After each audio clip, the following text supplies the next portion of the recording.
SP साहब की बूढ़ी मां को बैंक मैनेजर ने धक्के देकर बैंक से बाहर निकाल दिया।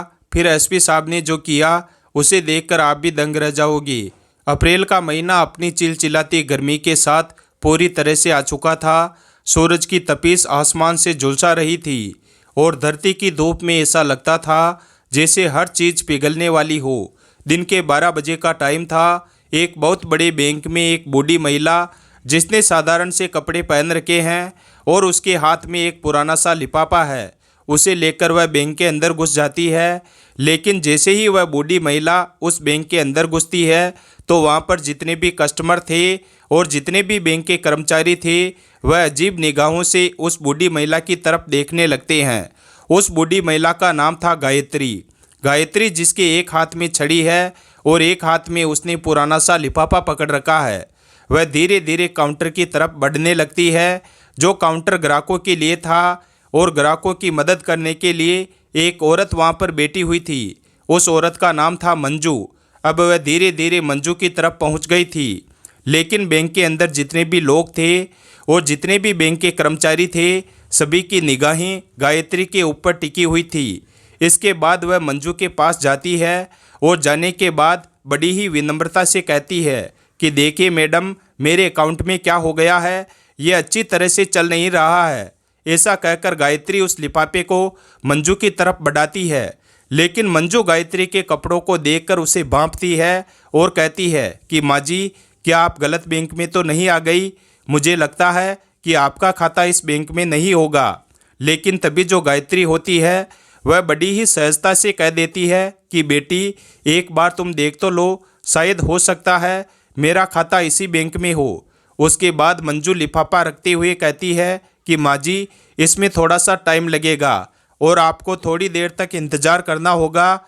ऐसा कहकर मंजू बैंक में मौजूद अन्य लोगों का काम करने लगती है और गायत्री वहीं पर खड़ी होकर इंतज़ार करने लगती है। थोड़ी देर तक वह इंतज़ार करती है और इंतज़ार करने के बाद दोबारा से कहने लगती है कि बेटी, अगर तुम थोड़ा बिजी हो तो तुम मैनेजर को फ़ोन कर दो। दरअसल मुझे उनसे भी कुछ काम है तो मैं उनसे भी कुछ बात कर लूँगी। इसके बाद मंजू ना चाहते हुए भी अपना फ़ोन उठाती है और फ़ोन उठाकर मैनेजर की केबिन का नंबर डायल कर देती है। उसने फ़ोन किया और फ़ोन करने के बाद मैनेजर को बता दिया कि एक बूढ़ी महिला आपसे मिलना चाहती है, आप कहो तो मैं उसको वहाँ पर भेज देती हूँ। इसके बाद जो मैनेजर होता है वहीं से गायत्री को देखने लगता है। गायत्री बड़ी ही साधारण दिखाई दे रही थी। तभी मैनेजर फ़ोन पर मंजू से पूछने लगता है कि क्या यह हमारे बैंक का कस्टमर है या फिर ऐसे ही मुंह उठाकर चली आई है। तो वह कहती है कि सर, यह बात तो मुझे नहीं पता है, लेकिन यह आपसे मिलने की बात कर रही है। तो उसके बाद मैनेजर कह देता है कि ऐसे लोगों के लिए मेरे पास टाइम नहीं है, तुम एक काम करो, इसे यहीं बिठा दो और थोड़ी देर बैठकर यहाँ से चली जाएगी। ऐसा कहकर मंजू को आदेश मिल गया था बैंक मैनेजर की तरफ से और मंजू गायत्री को वहाँ पर वेटिंग एरिया में बैठा देती है और कहती है कि माँ जी, आप वहाँ पर बैठ जाइए, थोड़ी देर में मैनेजर साहब फ्री हो जाएंगे और उसके बाद आपसे मिल लेंगे। इसके बाद गायत्री वहाँ से टहलती हुई वेटिंग एरिया की तरफ चली जाती है और वहाँ पर कोने में रखी हुई एक कुर्सी पर जाकर बैठ जाती है। सभी लोग अभी तक भी गायत्री की तरफ देख रहे थे क्योंकि वहाँ पर जितने भी कस्टमर आया करते वह अच्छे खासे सूट बूट में आया करते। लेकिन गायत्री ने साधारण से कपड़े पहन रखे थे और देखने से लग भी नहीं रहा था कि इसका अकाउंट इस बैंक में होगा, क्योंकि उस बैंक के अंदर काफ़ी अमीर लोगों के अकाउंट रहा करते थे और यहाँ पर गायत्री का अकाउंट होने का कोई सवाल ही पैदा नहीं हो रहा था।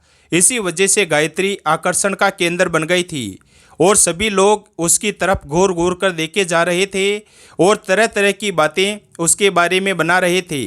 यह बातें गायत्री को भी सुनाई देती है, लेकिन वह इन सभी चीज़ों को इग्नोर करती है और अपना नंबर आने का इंतज़ार करती रहती है। वह सोचती है कि थोड़ी देर में मैनेजर आएगा और उससे मैं बात कर लूँगी। इस बैंक के अंदर एक और व्यक्ति छोटी पोस्ट पर काम किया करता था जिसका नाम था प्रवीण। प्रवीण अभी बाहर गया हुआ था और जैसे ही वह बैंक के अंदर आता है तो वह देखता है कि एक बूढ़ी महिला जो कि वेटिंग एरिया में बैठी हुई है उसकी तरफ सभी लोग देख रहे हैं और उसके बारे में तरह तरह की बातें कर रहे हैं। कोई उसे भीख मंगी कह रहा है और कोई कह रहा है कि इस बैंक के अंदर तो इसका अकाउंट हो ही नहीं सकता और ये यहाँ पर कैसे आ गई, ऐसी भिखारिन को इन लोगों ने क्यों बिठा रखा है। इस तरह की बातें उसके बारे में चल रही थी और ये सभी बातें प्रवीण भी सुन लेता है। तो उसके बाद प्रवीण सीधा गायत्री के पास जाता है और वहाँ पर जाकर बड़े आदर भाव से उससे पूछने लगता है कि माँ जी, आप यहाँ पर क्यों आई हो और क्या काम है आपको। क्योंकि प्रवीण को यह सब कुछ बड़ा ही बुरा लगता है। वह बूढ़ी महिला की हालत को देखकर थोड़ा सा परेशान हो जाता है और इसी वजह से वह उससे पूछने के लिए गया था। वहाँ पर जाने के बाद वह बूढ़ी महिला प्रवीण को बता देती है कि मुझे मैनेजर से मिलना है और उससे मुझे कुछ काम है। इस बात को सुनकर प्रवीण उससे कहता है कि ठीक है माँ जी, आप थोड़ी देर यहाँ पर इंतज़ार करो और मैं अभी मैनेजर से बात करके आता हूँ। इसके बाद प्रवीण मैनेजर के केबिन में जाता है और उन्हें उस बूढ़ी महिला के बारे में बता देता है। लेकिन मैनेजर पहले से ही उस बूढ़ी महिला के बारे में जानता था और कहने लगता है कि पता है मुझे, मैंने ही उसे वहाँ पर बिठा रखा है। थोड़ी देर वहाँ पर बैठेगी और बैठने के बाद वहाँ से चली जाएगी। इसके बाद मैनेजर प्रवीण को कोई दूसरा काम बता देता है और कहता है कि तुम ये काम करो और तुम्हें इस चीज़ से कोई भी मतलब नहीं है। अब प्रवीण दूसरे काम में लग जाता है और धीरे धीरे उस बूढ़ी महिला को वहाँ पर बैठे हुए लगभग 1 घंटा हो गया था। 1 घंटे तक बूढ़ी महिला धैर्य रखती है, लेकिन उसके बाद उसे यह बात सहन नहीं होती है। वह खड़ी होती है और खड़ी होने के बाद मैनेजर के केबिन की तरफ बढ़ने लगती है। अब जैसे ही वह मैनेजर के केबिन की तरफ बढ़ती है तो मैनेजर देखता है कि वह बूढ़ी महिला उसके पास ही आ रही है। तो वह फौरन से अपनी केबिन से बाहर निकलता है और निकलने के बाद उस बूढ़ी महिला के सामने खड़ा हो जाता है और थिरकते हुए पूछने लगता है कि हाँ माँ जी, बताइए आपको क्या काम है। तो गायत्री अपना लिफाफा आगे की तरफ बढ़ाते हुए कहने लगती है कि बेटा ये देखो, मेरे अकाउंट की डिटेल इसके अंदर है और मेरे अकाउंट से कोई भी लेन देन नहीं हो पा रही है। आप देखकर ये बताइए कि इसमें क्या दिक्कत है। अब इस बात को सुनकर मैनेजर थोड़ी देर तक सोच विचार करता है और सोच विचार करने के बाद कह देता है कि माँ जी, जब किसी बैंक अकाउंट में पैसे नहीं रहा करते तो ऐसा ही हो जाता है। मेरे ख्याल से आपने भी अपने अकाउंट में पैसे जमा नहीं करवाए होंगे और इसी वजह से आपके अकाउंट की लेन देन रोक दी गई है।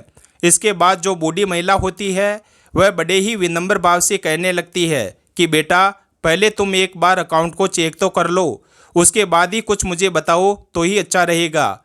इस तरह से तुम कैसे बता सकते हो। तो मैनेजर हंसने लगता है और हंसते हुए कह देता है कि माँ जी, यह सालों का एक्सपीरियंस है और सालों से मैंने यही काम किया है।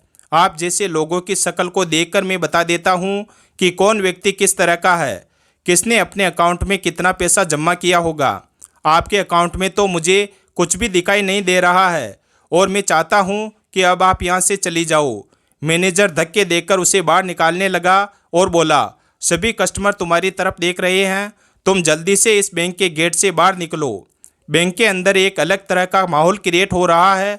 इसके बाद गायत्री उस लिफाफे को उसकी टेबल पर रखती है और कहती है कि ठीक है बेटा, मैं तो चली जाऊंगी, लेकिन तुम इस लिफाफे में जो भी डिटेल लिखी हुई है उसको एक बार ज़रूर देख लेना। ऐसा कहकर गायत्री वहाँ से जाने लगती है और जाते जाते जैसे ही वह गेट पर पहुँचती है तो फौरन मुड़कर कहती है कि बेटा, तुम्हें यह सब कुछ करने का बहुत बड़ा नतीजा भुगतना पड़ेगा।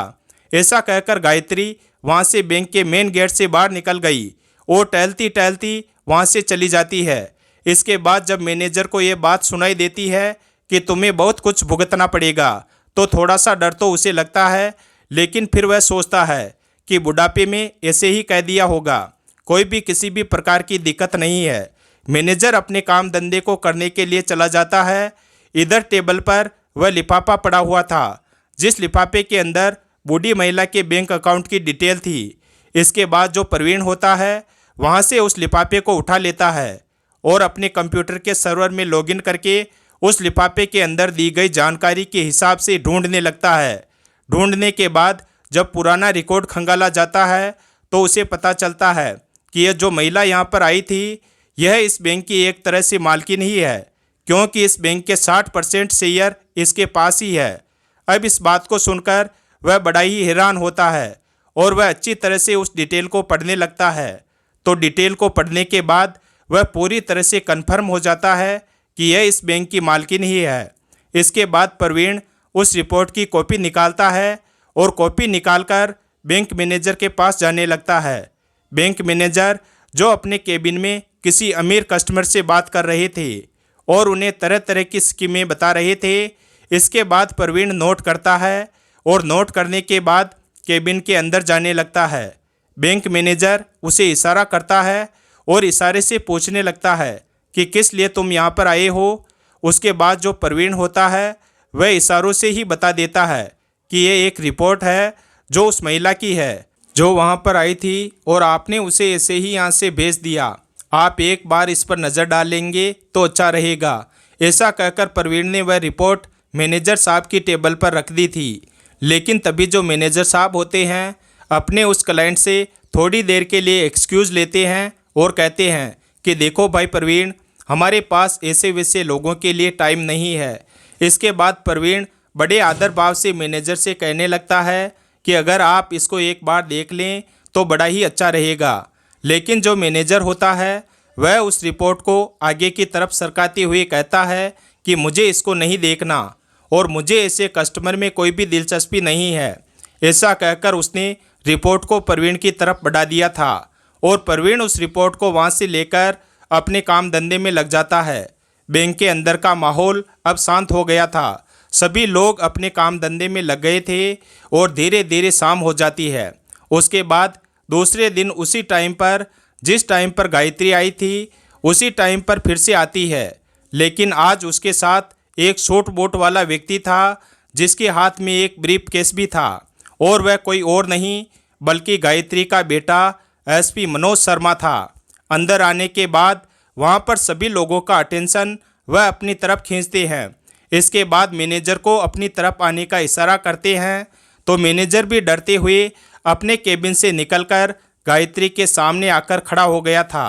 तभी गायत्री मैनेजर से कहती है कि मैनेजर साहब, मैंने आपसे कहा था ना कि यह बात आपको बहुत भारी पड़ेगी।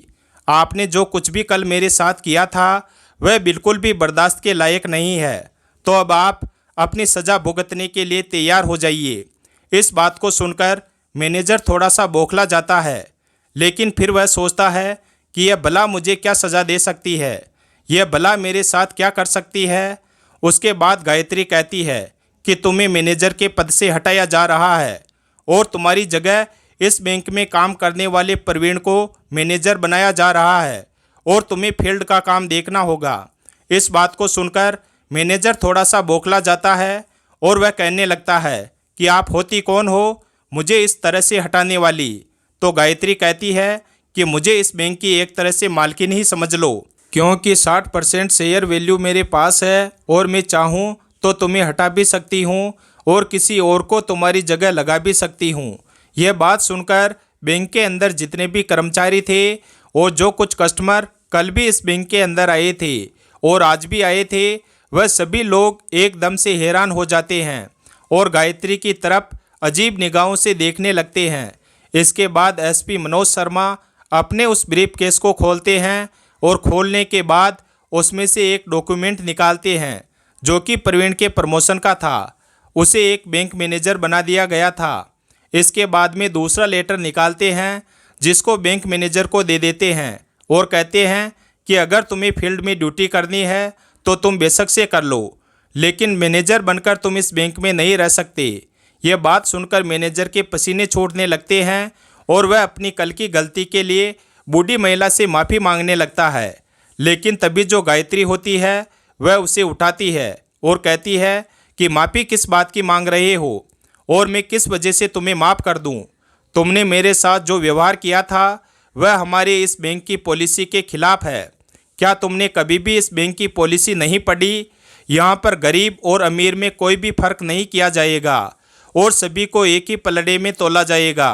दरअसल इस बैंक की स्थापना गायत्री देवी ने की थी और उसने ये बात पहले ही घोषित कर दी थी कि इस बैंक के अंदर किसी को भी गरीब नहीं समझा जाएगा और ना ही किसी को ज़्यादा अमीर समझा जाएगा। सभी के साथ सामान्य व्यवहार किया जाएगा और कोई भी बैंक का स्टाफ ऐसा करता है तो उसके खिलाफ कड़ी से कड़ी कार्यवाही की जाएगी। तो गायत्री देवी कहती है कि वह तो मैं तुम पर रहम कर रही हूँ और तुम्हें काम करने योग्य छोड़ रही हूँ, वरना मैं चाहूँ तो तुझे यहाँ से हटा भी सकती हूँ। जो तुमने मेरे साथ किया है वह बिल्कुल भी किसी के साथ नहीं होना चाहिए। तुम्हारे बैंक में काम करने वाला प्रवीण, जिसके हाथ में कुछ भी नहीं था, लेकिन फिर भी उसने मुझसे आकर पूछा और मेरे लिए कुछ करना चाहा, तो इस पोस्ट के लिए वह असली हकदार है, ताकि वह ग्राहकों को अच्छी तरह से समझ सके और उनके कपड़ों को देखकर उनको जज ना कर सके। ऐसा कहकर गायत्री देवी मंजू को बुलाती है और मंजू को भी इस बात के बारे में फटकार लगाती है और कहती है कि मैं इसे पहली गलती समझकर तुम्हें माफ़ कर रही हूँ, लेकिन बैंक के अंदर कोई भी व्यक्ति अगर आए तो उसको उसके कपड़ों से जज नहीं करना है, उसके बारे में तसल्ली से देखना चाहिए। अगर तुम मुझे पहले ही हैंडल कर लेती तो इस मैनेजर के पास मुझे नहीं जाना पड़ता और मुझे और ज़्यादा अपमान का सामना नहीं करना पड़ता।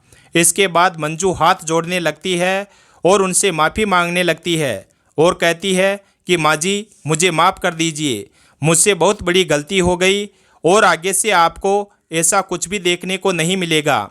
इसके बाद गायत्री देवी वहाँ से अपने बेटे के साथ वापस जाने लगती है और सभी लोगों से कहकर गई थी कि प्रवीण से बहुत कुछ तुम्हें सीखने की ज़रूरत है और इससे जितना हो सके उतना सीख लीजिए, तुम्हारे लिए अच्छा होगा।